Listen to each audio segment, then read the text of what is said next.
Well, welcome to another edition of Fireside Chats here at AMR.Solutions. And I am delighted this afternoon to have two very interesting spokespeople for the AMR process, the AMR challenge, join me, Ella Balasa and Rob Purdie.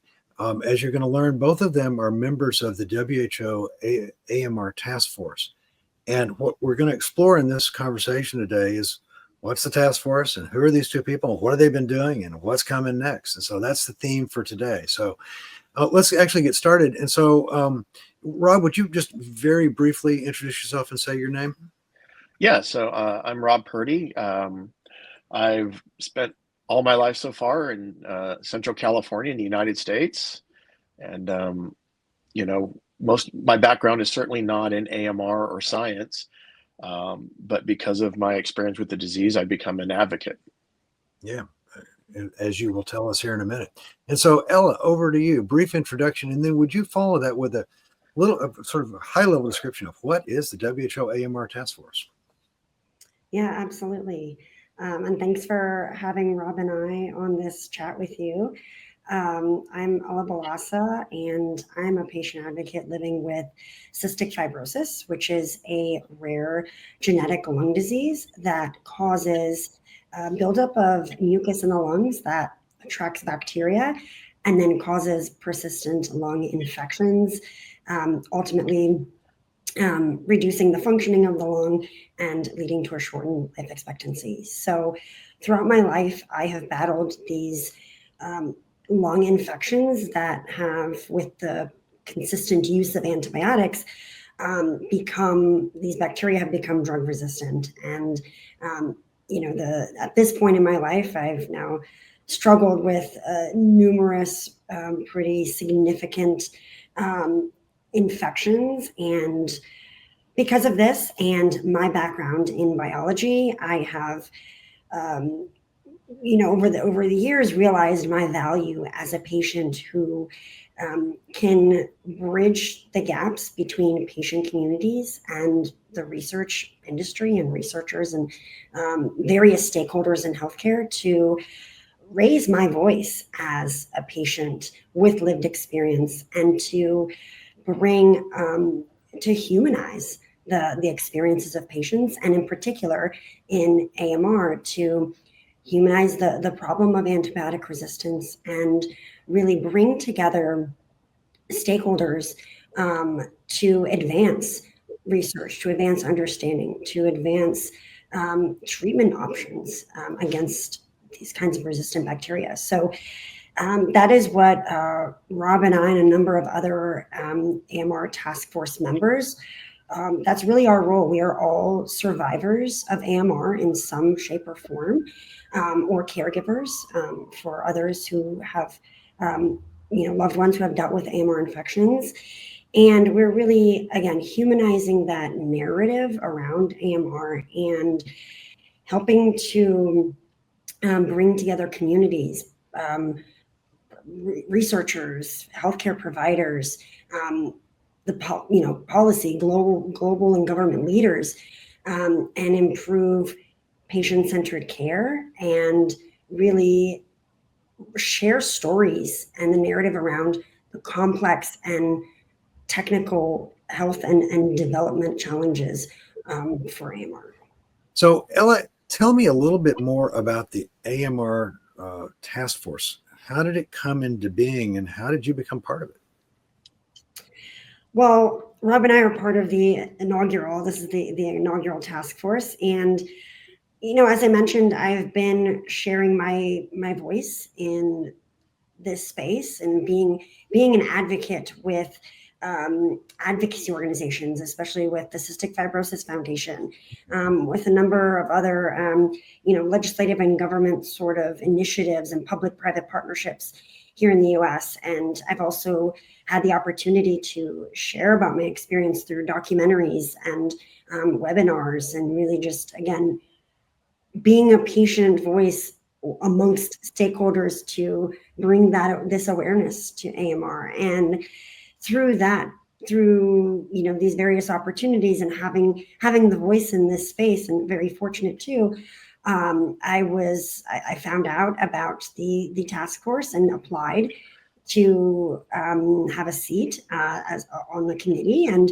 was very fortunate to have the backing of the CF Foundation and a number of other nonprofit organizations that I've worked with, and a lot of the connections that I have in this space. So that's how I was selected to be on this task force. And Rob probably has a similar story as well. We overlap in a lot of the between like the company sponsored events that we attend, and also the policy focus space too that we're both involved in.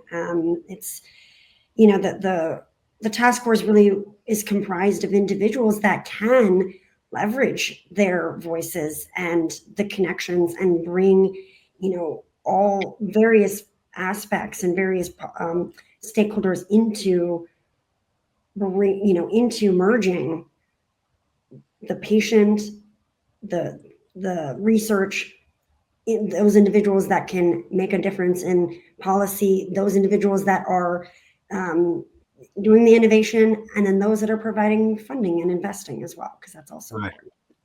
Well, it's interesting to hear that you had been quite active with advocacy prior to the task force. And so I'll put the link below to the original announcement, the call for folks to join the task force. We actually wrote a newsletter at that time as well. And so you basically sent in your box tops and applied, and there you are as part of the group. And so, Rob, let me get you to tell your story a little bit as well. How did you find out about this thing? How did you get involved in this thing? And actually, why are you involved in this at all? Yeah, so for me, interestingly enough, so I was diagnosed with a disease called valley fever as an adult. So I was 12 years ago. I literally just woke up with a headache that never went away, and when they came up with the diagnosis, what it was a fungal meningitis caused by the coccidioides fungus, which is naturally occurring in the southwestern United States as well as other parts of the Western Hemisphere.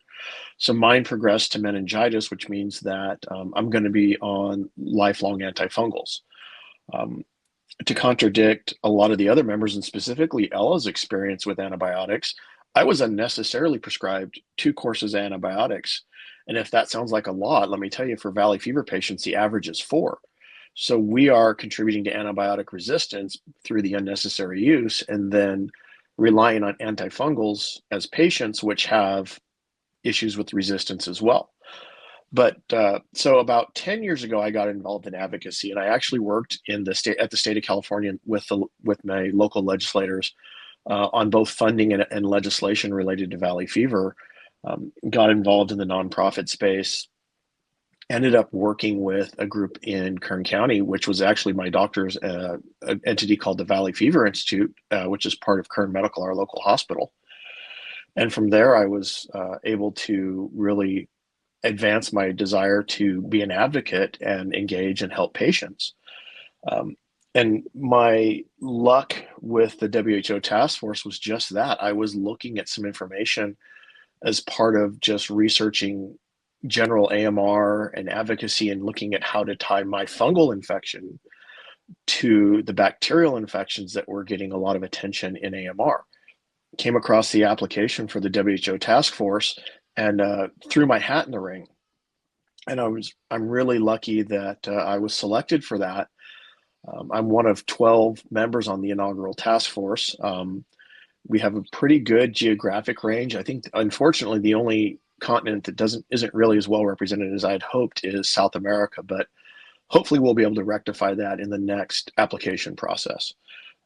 But through the task force, I've been able to take advocacy that I started doing at the state level and had progressed doing through support for the Pasteur Act at the national level, and start working with Ella and many others, including our chair, Vanessa Carter, who's South African by birth, but currently living in the UK, to really start having a common message globally, something that's relevant and impactful to everyone. So as everybody that's listening to this knows, there's a lot of great information about AMR. Is it perfect? No, but there's a lot of good information. But translating that into policy actions is difficult because the people that are generating the information and the people that are turning it into policy speak two different languages. We as patients have the opportunity to help translate the research into policy and translate that policy into action. And my hope is that that is what the task force is going to be able to continue to do. And I think we've had some success, and I think we have a lot of opportunity in front of us. Yeah, and it's interesting to think the two of you do bring both antibacterial resistance and antifungal resistance, or just difficulty with treating. There's resistance, and then there's simply difficult to treat, where you may have a drug, but it may have a lot of side effects. And so we've got it for fungi and we've got it for bacteria, and those are both elements of the Pasteur Act. And so it's one of the reasons we're very interested in getting that to go forward. And so it's interesting to put those two things together. So the phrase, you guys have both now done a lot of policy stuff. You've been out there in front of a lot of folks, and I'd be interested in your experience with communicating this story. The phrase AMR, the abbreviation AMR, it's actually quite a horrible abbreviation if you're truthful about it. I'll put a link below to a newsletter about a lecture I heard there's a researcher named Eva Krakow who did some work on what kinds of words are memorable and what kinds of words are scary and provoke action. And AMR is neither memorable nor scary. And so it's really, but we're struggling for a better word. Superbugs, okay, that helps a little bit, but the story does require a bit of thought to convey it. And I'd be curious just across your experiences, what is the thing that is the best way to draw somebody into this debate? And Ella, you're up. It is very challenging. And that's, something that I've come across too in just my day-to-day life when I talk about my health and my life and my advocacy. And I really have to start from a very basic level because it is a very complex topic. It isn't well understood. The average person, at least what I've come across, is they associate it to be they think it's like, when I get resistance to, my sleeping pills, I have to keep taking more and more, right? But, obviously there's no overlap there. But when I describe it, I often say it is basically difficult when you have an infection. It's something that's a difficult to treat infection. Like nothing is killing that infection. So you have to really simplify it in those kind of terms. And, as far as the wording of AMR, I think that, we want it in an ideal world, we get it to mean the equivalent and be as recognized as, the term HIV. Obviously, everybody in the world knows what that is, although they might not really know how it works and how it might affect somebody. The term is still very well known. And so I think that it's going to just continue requiring, first of all, bringing together all of the communities that AMR can touch and making it relevant to those different disease areas and even the general public. So it has to be the story, and that's, I think, what part of our role is on the task force as well, is again sharing this messaging in a way that is understandable and accessible to the average person who may hopefully never come across AMR in their life, but who may encounter it, and it's to understand that it can occur to anybody. Yeah, an infection that simply won't go away. So, Rob, when you think about the short phrases that have impact in your experience with talking about this, what has been your insight? I would say agree that the phrase AMR is neither memorable or fear invoking. And, I'm one that I'll say, I work in the AMR space. And the goal is for people to say, well, what is that? Because now they're interested, right? Now they're engaged. And then you can go into something. And it can be something like, it's when the bugs that infect us are stronger than the drugs that we have available to treat us. And so because of that, we are not able to, cure an infection or cure a patient like we want to. And that'll resonate with people when we're talking about policy, or when you're trying to get people into an action, which is really what we're trying to do.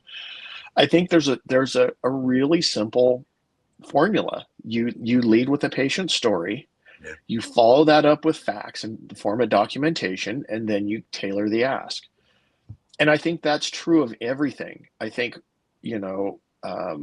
since my background is science, my background is actually in financial planning, which, so arguably you could say my background is sales. It's the same thing. You have to understand what people care about, and then you have to talk about that, and then you have to give them the facts that support your position, and then you're able to engage in getting them to take action or do something that you're asking them to do. So, it's this notion of evidence for action. I was delighted when we heard the discussions at the UN General Assembly's high-level meeting on AMR, that the political declaration, part of it is calling for the creation of an independent panel on evidence. And I think we've all come to appreciate the power of having very clear statistics about how many people this affects and what it does to their lives. But the thing that the two of you are doing, and the thing that you and your colleagues are all doing, is putting the human face on it. And I think that's, when I've listened to both of you speak, and I've heard both of you talk in various fora, the power of bringing that message home in a way that's quite visceral is, right. There's no substitute for it, quite frankly. So my hat's off to both. Yeah, I think for us, the advantage of being a patient, I mean, obviously there's a lot of disadvantages. We're patients, right? We're dealing with AMR, we're dealing with infections in the first person. But, if somebody goes in to talk to somebody about policy or an ask, if you're not a patient and you don't have a personal story to share, you end up starting with facts. And facts can be the facts regarding AMR are completely overwhelming. But the ability to give somebody a point of reference that's personal gets them engaged, and then they want to know the facts. And then oftentimes they want the solution. And if we can give them an appropriate solution that's achievable, whether it's past year or it's additional funding in future years for the past year, or working internationally to create additional relationships for other pull incentives, starting with the reason, then showing the facts, and then getting them on board is going to be key. And I think that's what the task force is going to be very vital in achieving. Right. Very, very eloquently said, that starting with the story, starting with the emotions is actually kind of what will really get you into it. So the task force kicked into action about a year ago, I believe. And does that sound right? About a year ago? Yeah. And so sort of peak experiences so far, and what are you looking for in the next year? And so I'm going to go back to Ella and say, what have you done in this process that has really taught you something new, or just been hugely exciting, or just been a really great moment? Yeah, well, I'd say there's a couple of things.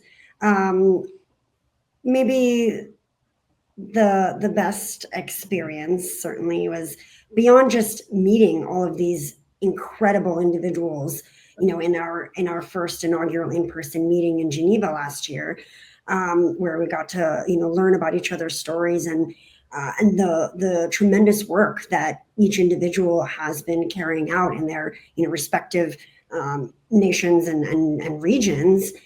I would say that in this year, we've really had a lot of incredible opportunities to have interface, or just have the platform with government leaders around the world, to bring this message into mainstream, into this broader audience of individuals who are impacting government and policy work, and in various regions of the world. There are different needs, right? There are certain needs that we have here with pull incentives for bringing new drugs to market. But in other regions of the world, there is more need and focus on stewardship and how to, manage access to antibiotics. So we have had opportunities to represent our experiences, in particular to the regions that, where the needs differ, and we're able to relate that. And had many experiences to do this. And so I'd say for me personally, I was attending the AMR the high level meeting on AMR. You were. in September, and I think attending is selling yourself short, but that's okay. I was one of the keynote, opening panelists, speakers at the high-level meeting, along with one other task force member. And I think that was just a really incredible experience, and hopeful that, as you said, John, what comes out of it is really a global global initiative that we can take in the coming years, and have this momentum, to continue creating this change. Yeah, and the to see you up there with representative after representative from country after country, extraordinary. The political momentum of that day, and so don't sell yourself short. It was marvelous to see you on the screen. And so, Rob, so what's been your sense of this year, and kind of what are you looking forward to? And I also know you have you're spinning something up, so I'm going to encourage you to talk a little bit about where you've gotten to and where you're headed. Yeah. So, I certainly agree with Ella that the opportunity to meet with the patients and caregivers that make up the AMR task force in Geneva last year was life-changing. And the great thing about hearing these stories is being able to recognize some of the common denominators and include their stories with my story. So I think one of the most powerful things that we can do, especially in the global north, is help amplify stories from those coming from the global south, who may not ever have the opportunity to go to the UN, or may not ever have the opportunity to meet with members of the US Congress.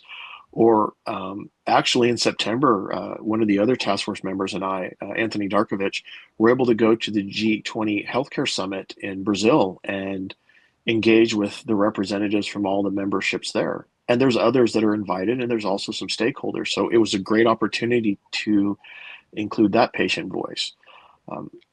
And so I think patient voices are the key, because I found that after just giving my comments at the G20 roundtable meeting, that other people, the members, they're speaking and giving comments, and some of the stakeholders, they actually amplified some of my comments and reiterated some of them, which means they were impactful. So that's the ability of patients. Which is why, as you were alluding to, in 2023, I started a nonprofit called My Care, which is designed to give information relevant to patients, but also build additional patient advocates, specifically in fungal, because fungal diseases aren't rare, except individually. So an individual fungal disease may affect 200 to 20,000 patients. But when you combine and look at all the fungal infections, they are equally as damaging to communities and families and countries as bacterial. And so we have to treat both, and we have to address both equally. And so the reason that hasn't been communicated well is because patients haven't shared their stories. And so we have to build those patient advocates. And I think that's one of the things that Ella and I are both excited to see continue with the AMR task force. Yeah. IDSA tried about a decade ago, tried very hard to pull together some patient advocacy voices. And then there's still some great recordings and story lines on their website. We'll put a link below to those documents, but it never caught fire. I guess I'll have to use that that metaphor, and the way that what you guys have been doing with the WHO AMR task force, because the idea that you're sufficiently visible, you get invited to a G20 summit. Wow. Okay. That's just outstanding. And so let's pick up this theme of how you build the patient advocacy community. And so my understanding of the task force is that it's probably a 2-year term. And I think I'm going to guess that they will be starting another round of that, we hope. But can you talk a little bit about the direction of the task force, but also, your direction and how others could get into? If somebody else heard this and said, that's me, I need to tell my story too, how would they jump in? So Ella, you're up. Something that I share with others, especially, as an advocate myself, and how I've been able to create this platform and the messaging that I can able to share so broadly, is to not be afraid to share your perspectives. And that means, sharing, whether that is through news articles or, blogging or any sort of video or content creation on social media. I think, a lot of young people are consuming, even older people are consuming a lot of social media now. And it's a great means by which to gather people for a cause and to gather people to understand something new. And in this case, about the, devastation or, the difficulty of dealing with an AMR infection and what can be the consequences of it. And so I say it's important to project our voices. People want to hear your stories.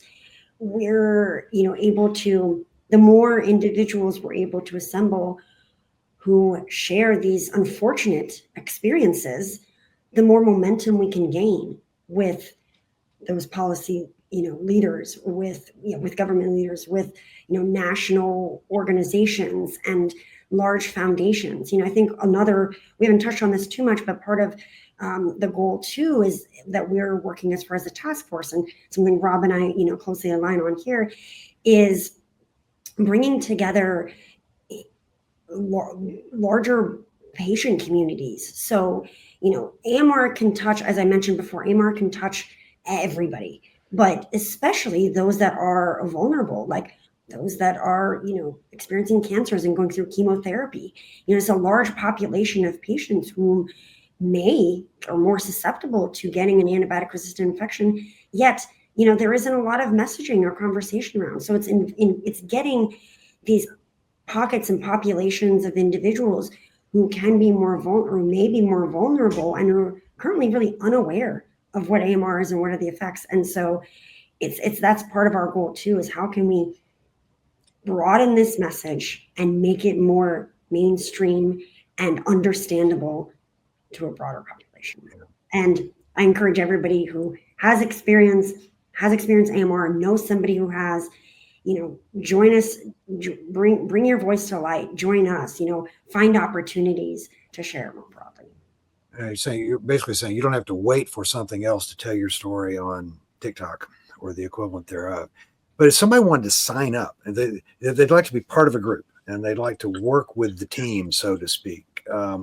Rob, if I found you and I said, how do I sign up? And you might say, for what? So what would somebody do? So I would say the great thing is you only need one qualification, and that's passion. And no matter how fearful you are to talk or share or communicate or be on stage, if you're passionate, that's all you need.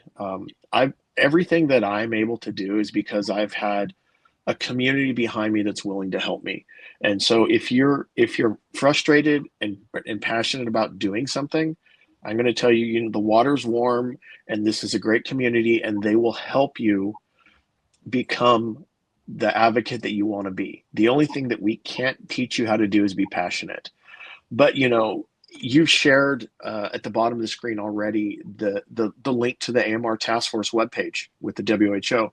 There's a way to contact each individual member through that page. There's also a generic email address at the WHO. So reach out to us and say, how do I share my story?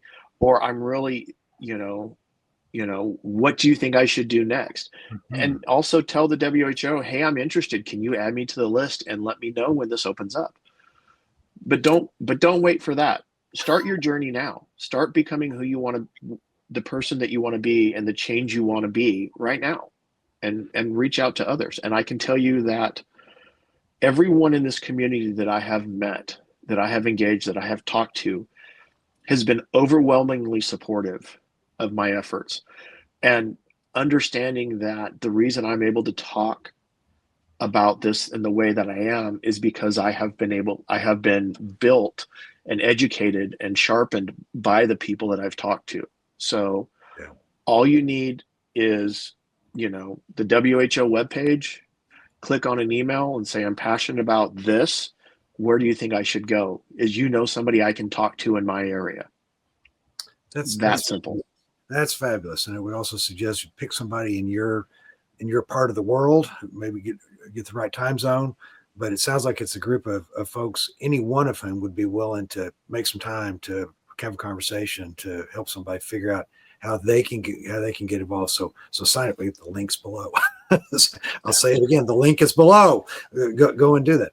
Okay. Well, I am just delighted by what the two of you have done. I mean, I'm sorry you have to do it, but you guys have actually done the equivalent of turning what's the metaphor, turning a sow's ear into a silk purse. You actually are doing that in a way that is very impressive.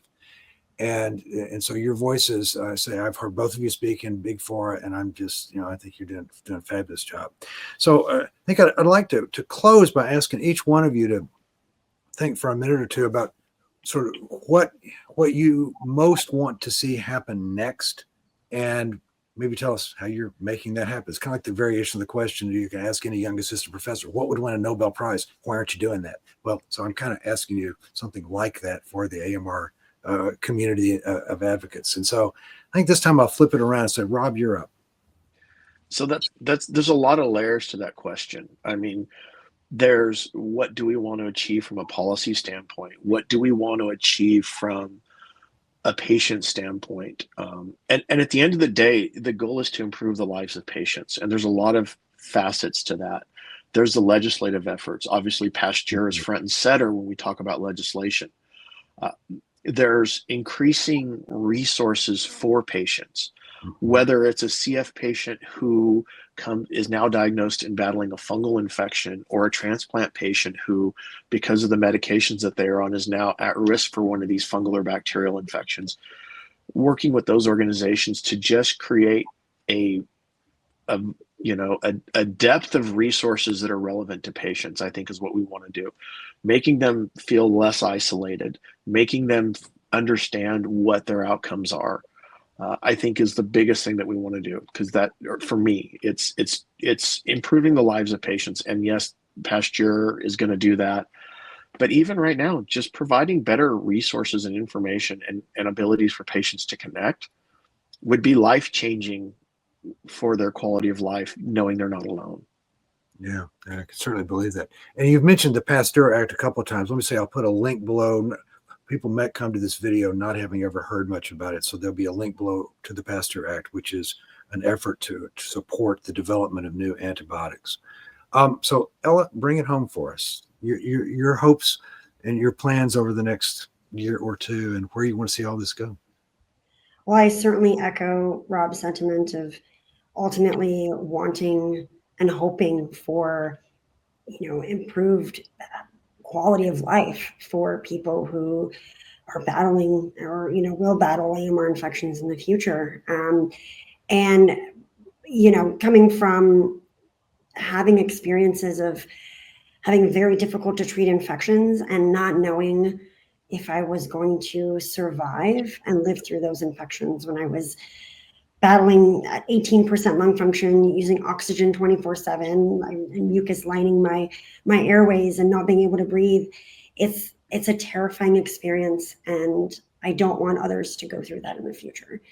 And with that, my hope is for our efforts and, the just, I guess, global and, innovative movement toward developing new new types of antimicrobial treatments, where the fear of resistance with new bacteria doesn't remain, and we're able to combat these tiny little organisms that we are in arms race with.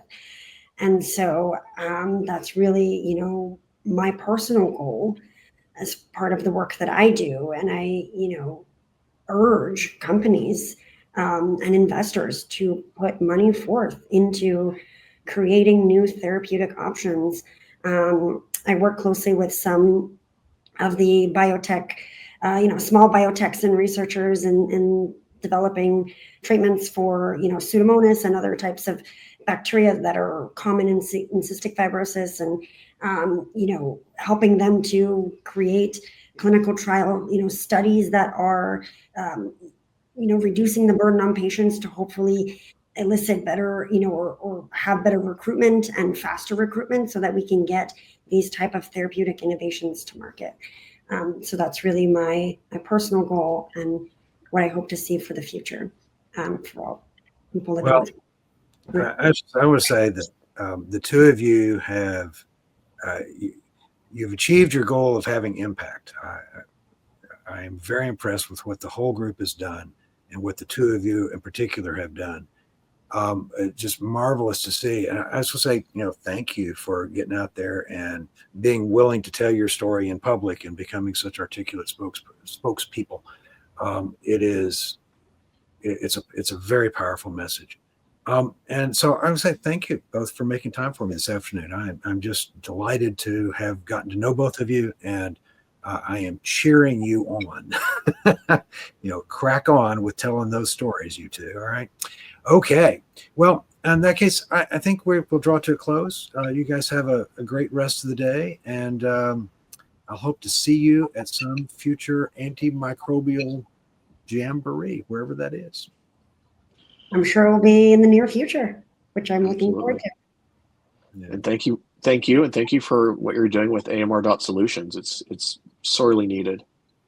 Well, I appreciate it. It's been an interesting voyage to have this newsletter, to have 3,000 pen pals worldwide. Never actually planned on this. All right. Okay. Kids, boys and girls, we'll see you. Safe travels. All right. Thank you. Well, what fun to get to visit with Ella and Rob this afternoon.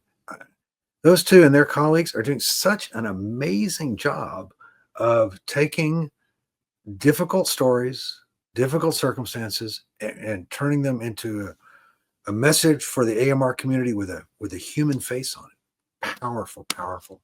The impact they're having at the global political level, just absolutely amazing. Blows me away. Wow. Hope you enjoyed the chat as much as I did. And as always, like, comment, and subscribe for more. See you next time.